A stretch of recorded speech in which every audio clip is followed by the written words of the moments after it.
गाजर और मूला दो भाई है, पर गाजर मूला को बिल्कुल भी पसंद नहीं करता था, क्योंकि मूला का रंग था सफेद और मूला को सबके समाज में जो सम्मान और मर्यादा मिलता था वो गाजर को नहीं मिलता था। सब्जी और तरी तरकारी के बहुत सारे अनुष्ठान में मूला था परमानेंट गेस्ट, मगर गाजर को कोई एक भी तरी तरकारी या सब्जी अनुष्ठान में बुलाते ही नहीं थे। परमानेंट गेस्ट तो दूर की बात है। यही सभी वजह के कारण ही दो भाई होने के बावजूद गाजर मूला को एकदम ही पसंद नहीं करता था। इसीलिए मूला के साथ जो सब सब्जियां बात करता था उन सबको गाजर इग्नोर करता था। वो सब गाजर के साथ बात करना चाहे भी तो गाजर उनके साथ कभी भी बात नहीं करता था। उन सब सब्जियों के साथ बात ना करना पड़े इसलिए उनको अपमान करके भगा देता था। ऐसा ही एक दिन एक पोशाक के साथ गाजर का बहुत बड़ा झमेला हो जाता है, जिसके फलस्वरूप सब्जी समाज के प्रमुखगण गाजर को सब्जी समाज से निकाल देते हैं। तो इसलिए गाजर हताश होकर रास्ते रास्ते पे घूम रहा था रहने की नया जगह ढूंढने के लिए। उसके बाद ये पोशाक तो बहुत बुरी निकली। अगर मुझे पहले पता होता वो सब्जी प्रमुख आलू का नातिन है तो फिर मैं उसके साथ इतना बड़ा झमेला कभी नहीं करता। वो पोशाक भी कुछ कम नहीं है, खुद के बात को ढक के सिर्फ मेरे बात को बड़ा चढ़ा के बोल दिया। बेवजह निर्दोष होने के बाद भी मुझको मेरे ही जन्मस्थान से निकाल दिया। कब से चल रहा हूँ, कोई न्याय रहने का जगह मिला ही नहीं। अब क्या करूँ कुछ समझ में ही नहीं आ रहा। अरे दूर एक घर, हाँ एक घर ही तो, पास जाके देखो जरा।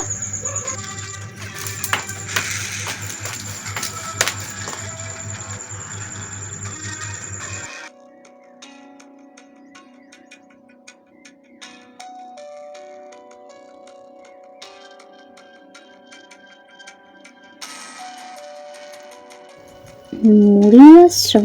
गाजर थोड़ा आश्चर्यचकित हो गया, क्योंकि ये चीज असल में क्या है उसको तो वही समझ भी नहीं आ रहा था। इससे पहले उसने कभी भी ऐसा कोई चीज नहीं देखा। गाजर ने देखा उस घर के अंदर बहुत तरह की फल और सब्जियां निर्द्वंद में आनंद के साथ चले जा रहे थे। कोई कोई तो बाहर भी निकल आ रहे थे। आखिरकार ये क्या है ये समझने के लिए वहां रहने का बहुत ज्यादा इच्छा हो रहा था गाजर को, परंतु उसके मन में कुछ संकोच होने के कारण वो वहीं पर ही खड़ा होकर आखिर क्या करना सही होगा वो सोचने लग गया।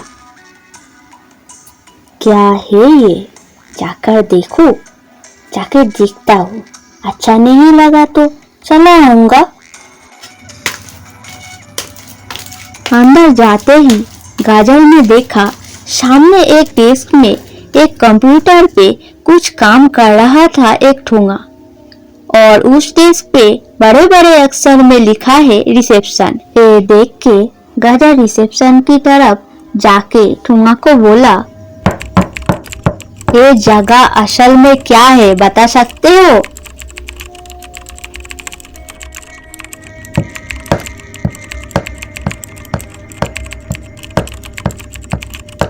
हाँ सर बोलिए, आपका क्या मदद कर सकता हूँ? अरे अजीब आदमी हो, अभी तो बोला ये जगह असल में क्या है वो बता सकोगे? हाँ सर, क्यों नहीं। आप यहाँ से बाहर निकल के घर के सामने ऊपर की तरफ अगर देखोगे तो दिखाई देगा एक बड़े से नेम प्लेट में इस जगह का नाम बड़े बड़े अक्षरों में लिखा है। अरे अजीब बात करते हो, वही नेम प्लेट पढ़ के ही तो यहाँ आया। असल बात क्या है कुछ समझ नहीं आया, इसीलिए तो आपको पूछा। अरे मूरी आश्रम मतलब क्या है, यहाँ पर असल में क्या होता है, समझाइए जरा। हाँ सर बिल्कुल, ये जगह है मूरी आश्रम। यहाँ पे सभी तरह के साग सब्जी और फल निर्द्वंद में रह सकते हैं, जितना दिन चाहे उतना दिन। यहाँ पर सभी तरह के शाकसब्जी और फलों के लिए उर्वर रासायनिक सारयुक्त एवं भेषज प्राकृतिक सारयुक्त जमीन अवेलेबल है। सभी अपनी मनपसंद जमीन पर रह सकते हैं एवं यहाँ पे ग्रीन के अंदर है प्योर मिनरल वाटर और सीधा नदी से लाया हुआ प्योर नॉर्मल वाटर और first class, second class, third class room, इन सभी सुविधाओं का अवेलेबल इंतजाम मौजूद है। बोलिए सर, आप कौन सी जमीन, कौन सी रूम और कौन सी वाटर बुक करना चाहते हैं? मैं लिख के स्टाफ को स्लिप दे देता हूँ। हाँ, वो सब ठीक है, लेकिन ये सब क्या फ्री है? कोई पैसा तो नहीं लगता? नहीं, और सब आश्रम की तुलना में हम लोग बहुत कम चार्ज करते हैं, परंतु पैसा लगता है। और हाँ, एक फी सर्विस है, परंतु उसके लिए हमारा बॉस मूरी के पास आपको इंटरव्यू देना पड़ेगा। उस इंटरव्यू में पास करके अगर आप रैंक 1 का बैच ले आ सके तो आपका यहाँ पर जितना दिन चाहे उतना दिन का रहना और खाने का बंदोबस्त परमानेंटली फ्री हो जाएगा। तो फिर मेरा नाम लिख लो फ्री इंटरव्यू के लिए। ठीक है सर। ये इंटरव्यू कब होगा? आप वेटिंग एरिया पे जाके थोड़ी देर बैठिए, मैं पूछ के आपको बताता हूँ।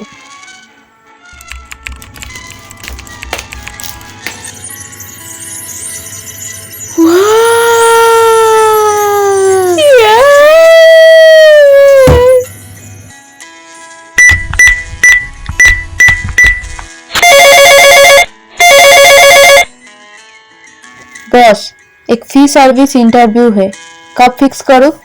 आज तो मेरा शेड्यूल बहुत बिजी है, रात 9:30 के बाद ही कोई समय हो पाएगा। ठीक है सर, तो फिर मैं 9:45 पे मीटिंग फिक्स कर रहा हूँ। ओके।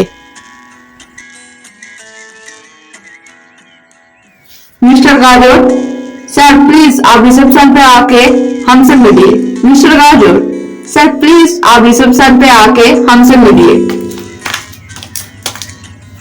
सर, आपको थोड़ा इंतजार करना पड़ेगा, हमारा बॉस मोरी थोड़ा बिजी है, इसलिए आपका इंटरव्यू 9:45 पे हमने फिक्स किया है।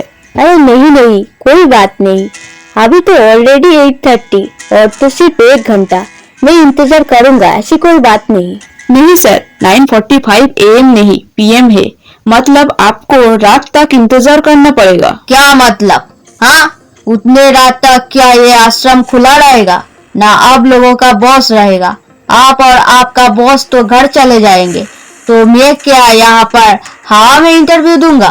फ्री सर्विस इंटरव्यू जैसा कुछ नहीं होता, यही बता देते, ऐसे नाटक करने की क्या जरूरत था? हाँ नहीं तो?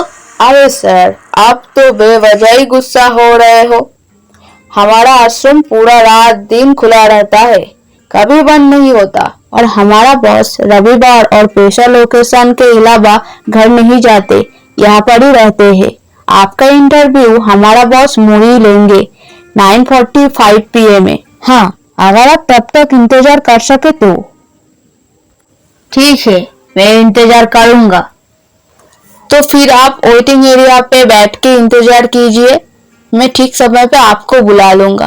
ठीक है, परंतु आप याद रखेंगे तो? इतने कामों के अंदर भूल तो नहीं जाएंगे? नहीं सर, बिल्कुल भी नहीं भूलेंगे। आफ्टर ऑल ये हमारा काम है, सही समय पे याद करके आपको बुला लेंगे। डोंट वरी, निश्चिंत होके वेटिंग रूम पे जाके बैठिए।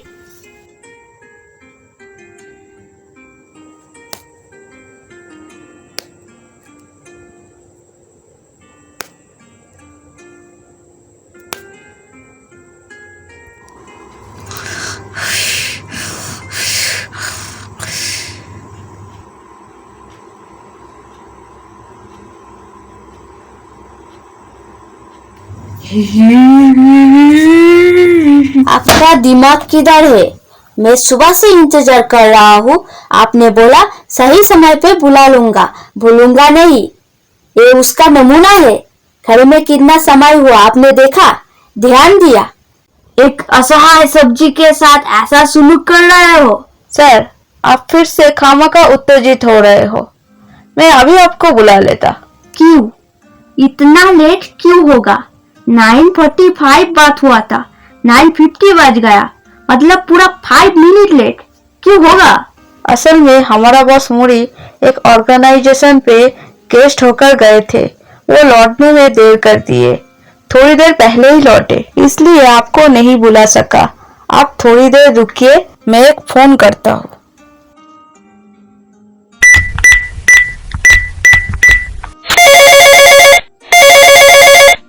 हेलो बॉस, एक फी सर्विस इंटरव्यू था, याद है? 9:45 में लेना था, ऑलरेडी 5 मिनट लेट। क्या मैं भेज दूं? ओके, भेज दो। अच्छा ठीक है बॉस।